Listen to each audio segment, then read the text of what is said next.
Hey everyone, welcome to KW Complete Podcast. Today's going to be a special one. We have our very own Heather Atkinson from Atkinson and Associates. And we're just going to kind of lay back, have a quick chit chat. Great. I think it's important for a lot of agents, both within our office and out of the industry, to kind of hear your story a bit. Because it's not necessarily the typical path that most agents take into the industry. Yours is a bit unique. So I want to kind of dive in and start from the beginning of you got your license, what year was it, and then what happened? It was 2018 when I got my license. So I got my license in 2018. The reason I got my license was because I was actually going through a divorce where I was no longer going to have the income from my other career. So I loved buying and selling houses as an investor. So I also thought I'd make a really great real estate agent. So I lined myself up with a team, which I was then their inside sales associate before I had my license. So I would make phone calls for those team members, and then I would book appointments for them. And then after I got my license, I became a team member, which then I got to pick the brain of lots of professionals in the industry and learn lots of skill sets, and just kind of grew my business from there. So I think now I'm running my 7th year in the business. Yeah, 7 years. Yeah. So wow, 7 years. So you came in as an ISA, which again is not a typical path that most agents take. They usually get their license and think they're going to be the next big thing, and for some of them that may be the case. But for you know, your path is a little different. So I'm going to dive into the little nitty-gritties of that. Mm-hmm. So you came in as an ISA, and what do you think that did for you in your career starting in that position? It definitely helped me get comfortable with talking with people before I ever actually had to go out and talk with people. Because what people don't understand about an inside sales position is that you sit on the phone all day. Sometimes it's you're cold calling, sometimes you're checking in with people in the database, and you're having conversations with them, and then booking the other agents in for appointments, whether it be listing appointments or selling buyer appointments. So by the time I got my license, the skill that I teach agents on my team when they first start, I had already been working on developing that for 5 months, which was kind of cool, right? Yeah. So then I got the opportunity to get my license and then just kind of jump right in. I was hosting open houses and I was door knocking and all that kind of stuff. And there was no kind of lag in my business to kind of learning how to have conversations with people. I was able just to go do it. Yeah, and it's interesting that you say that because I find, especially now with this new wave or culture demographic coming into the industry, I think there's a disregard of the importance of the amount of phone work that actually takes place in this business. People don't realize how much of the work we do is actually on the phone with clients. And to start in that position, I think was a really big advantage for you. It was 100% an advantage for me. I was really blessed to have that opportunity. Like when I sat down, I actually interviewed 2 brokerages at the time for a position for that. And Ryan had actually let me leave the office and go for my other interview and said, if you want the position, I think you'd be great for it for our team, but I want you to go check out your options. Now, the other brokerage, I wasn't happy with them. There was a little bit of a discrepancy about me being a single mom with that brokerage.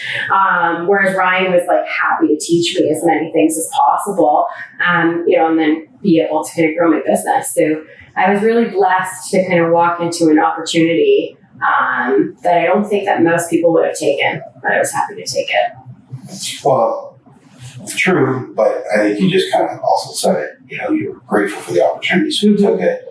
Most people don't take the opportunity. No. Right? Yeah. And it's not until you get through the opportunity that the gratitude sometimes shows up because you realize the blessing that it is. So that's cool. So you started off ISA, you got your license, then you were, boots on the ground as a realtor. And talk me through about maybe the first couple of years as an agent. Were you strictly a buyer's agent, strictly a listing agent on the team? Were you handling both? That was one of the things that I loved about Ryan's team is that you didn't have to pick either being a buyer's agent or a listing agent.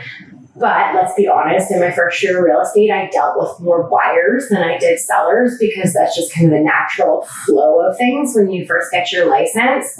I did 2 deals straight off the hop when I first got my license. And then I spent 6 months digging. Like I spent 6 months looking for business. And that was a combination of doing open houses and door knocking, and then following up with people within the McLean team database. There were 6 months where I had no money, like I wasn't making any income. I was a mom with a beautiful 8-year-old at the time. I was struggling to pay for just basic amenities, but everything was happening. And then through my door knocking within my first 6 months, which would have been my first spring market, I ended up with 4 listings on 2 streets. And it was just kind of like, okay, this is hard, but it's not as hard as I thought it was going to be. So then I just kind of kept going with that momentum. And then everything just kept moving, right? So when I first got started, I was probably door knocking about 1,000 doors a month. And it took me 6 months to find people. But then after that, I was able to probably find 1 client for every 1,000 doors that I knocked, which then led to doing, I think I did 17 ends in my first year. Yeah.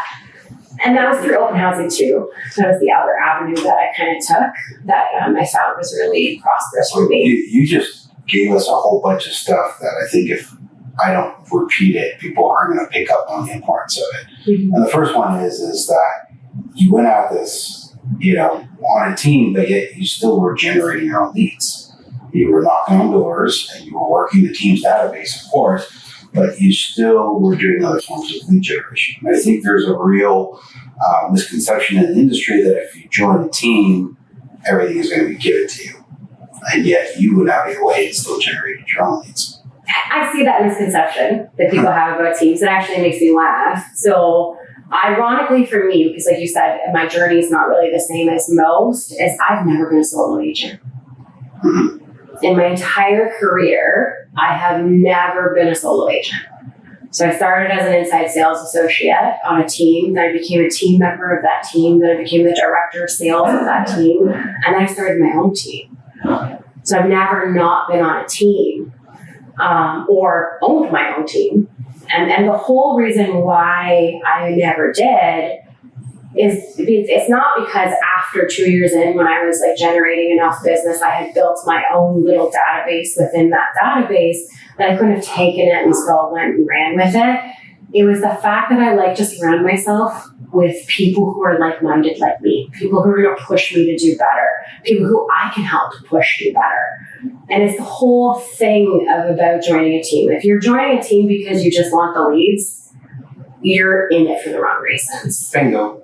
Yeah, totally agree. And that's why I want to repeat that section, because there was a nugget there that I think people would have caught if we didn't go deeper with that. Yeah. And I think you're absolutely right. To join the team to receive the leads is kind of the wrong thing. And you're right. I think some agents are meant to be on a team because they thrive in that environment. And then you have other agents that thrive in isolation. Yeah. And there's no right or wrong, better or worse. They're just different. Sure. And that's a path. The other thing that you touch upon now a couple of times is you want to have this as a single mom with obviously a young little one. And some people would have used that as an excuse not to thrive, but you used it as a reason. 100%. So I was once again given the opportunity to do a course here within Keller Williams, Bold. I don't know if you've ever taken Bold. And Ryan actually helped me pay for it when I was there, because still, once again, not really making a whole lot of money in order to get that done. And there was these laws, and one of the ones that consistently resonated with me was you can have excuses or you can have results, but you can't have both. So instead of using her as my excuse, like I don't have the time, or I've got to pick her up from school, or I've got all these things to do, she actually became my driving force. So as a woman, I think especially as a mom, you want to be able to show your daughters, especially if it's a daughter, that you can have everything. There's just sacrifices involved in order for you to be able to do it. So I remember I said I hosted open houses. Well, she does have a father who she goes and sees every other weekend and spends 2 days a week with him. So when she was with me, I wasn't hosting open houses. When she was at her dad's, I was doubling down and hosting 2. And then sometimes even 1 through the week. Wow. And then the same thing with the door knocking, right? I never went door knocking during the night when she was home. I always went during the day. And then she was in school, yeah. And then on the Fridays, when she would go to her dad's, I would go door knocking Friday nights. So it was more, sure, were there times that I was exhausted, but having her be able just to see that I was going after things that were important to me. And then she also got the opportunity to meet a lot of my clients, because there's only so many things that you can do, you can leverage out with a kid. So there were times like when you're working with buyers and they say on a Saturday at 3, they want to see a house at 5 and it's your weekend with your daughter, she's coming. Like there's not a whole lot you can do. So I used to joke with my clients and say she was my mini showing assistant. And I never had anybody have a problem with it, because so many women will say to me, oh, well, that seems unprofessional, but it didn't. It just made me really real. Like it just made me be able to show people that I'm not just doing this to fund what people think most real estate agents are doing, like fancy vacations and Audis. Like that wasn't my goal. My goal was to be able to give her a better life than I've had. Yeah. So, and that's the thing. Sometimes people think, make it a bigger issue than what it is. I know for me personally, COVID was actually an eye-opening event that allowed us to be more vulnerable with clients. And having to do so many Zoom calls at that time from home, and your dog barks or your kid cries, and clients are like, oh my God, it's okay, ours is doing the same thing. And it's like, okay, like now we're people on the same level, and agents just need to think that way. And you're right, you were doing it before COVID happened, that you were just being real. I have a daughter, I have a family, and clients relate to that, and they really don't care. They just care about how much you know. 100%. And actually helped me build really great relationships with my clients as well. So like one of the things that my business has grown to, and I'm super blessed for it, is a huge repeat referral business. So a very large portion of my business 7 years in is now repeat referral. And that's because we built great relationships with our clients. In the meantime, like we have clients where we've been to their baby showers, we've been to their weddings, we go to family barbecues, and you build those relationships, one, by just genuinely being authentically you, and 2, willing to be a little vulnerable and show them your family side. Absolutely.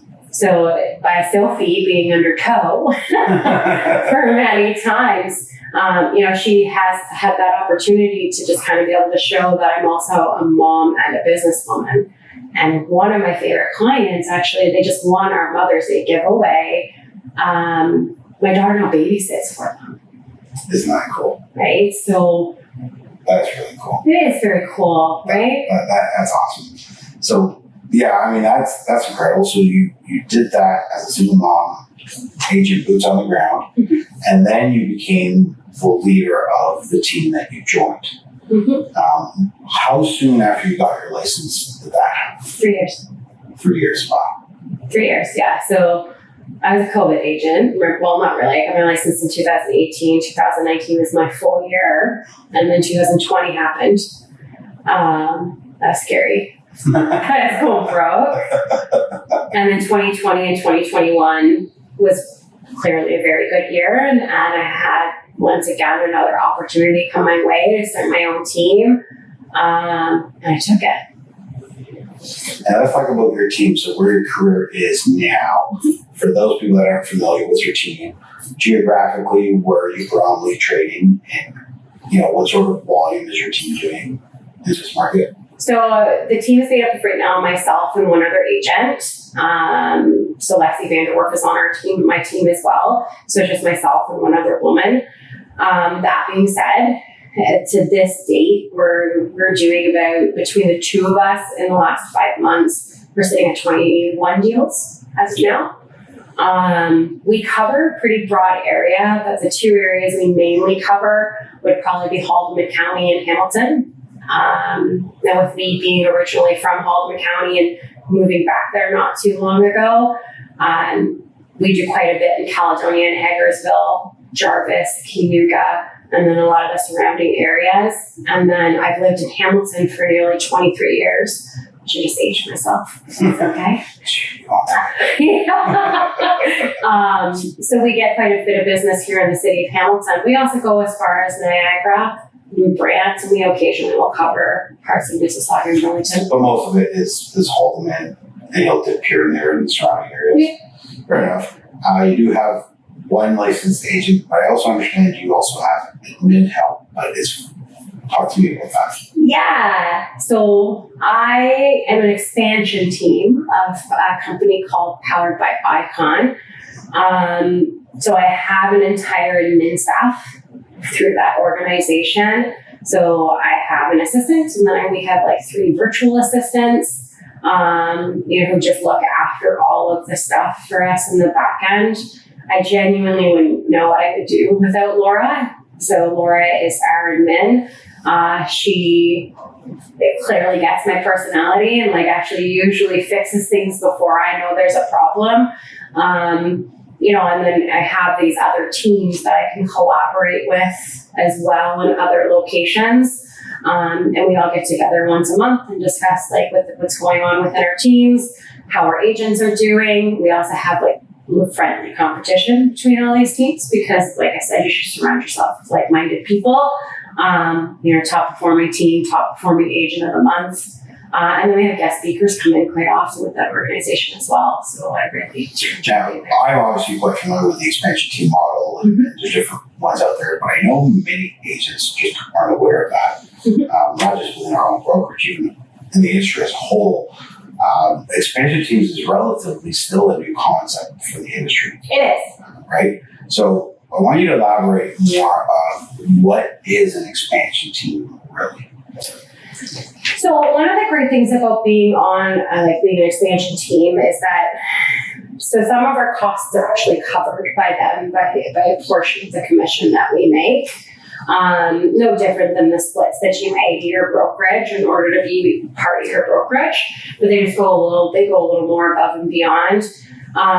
When you belong to an expansion team or organization, you've probably got about 70 years worth of real estate knowledge at your fingertips at all times.